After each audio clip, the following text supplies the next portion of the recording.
ফের ঊর্ধ্বমুখী তাপমাত্রার পারদ এবং আজ সর্বনিম্ন তাপমাত্রা রয়েছে শহর কলকাতায় 16.3 ডিগ্রি সেলসিয়াস এবং দিনভর শহর কলকাতা তো বটেই এবং জেলাতেও সেখানেও মেঘলা আকাশ বজায় থাকবে এমনটাই জানিয়েছে আলিপুর আবহাওয়া দপ্তর এবং মেঘলা আকাশের সঙ্গে হালকা বৃষ্টিপাত হতে পারে এমন সম্ভাবনার কথাই শোনাচ্ছে আলিপুর আবহাওয়া দপ্তর। শুধুমাত্র তাই নয়, দক্ষিণবঙ্গের সমস্ত জেলাতেই এই বৃষ্টিপাত হতে পারে এমনটাই বলা হচ্ছে।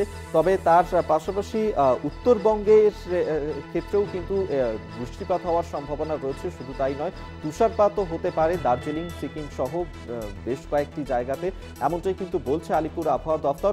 এবং বিগত বেশ কয়েকদিন যেভাবে তাপমাত্রার পারদ নিম্নমুখী হয়েছিল, আজ কিন্তু কিছুটা হলেও তাপমাত্রার পারদ আবারও ঊর্ধ্বমুখী হয়েছে এবং আগামী দিনে তাপমাত্রার পারদ কিছুটা হলেও আবারও ঊর্ধ্বমুখী থাকতেই পারে এমনটাই কিন্তু বলছে আলিপুর আবহাওয়া দপ্তর।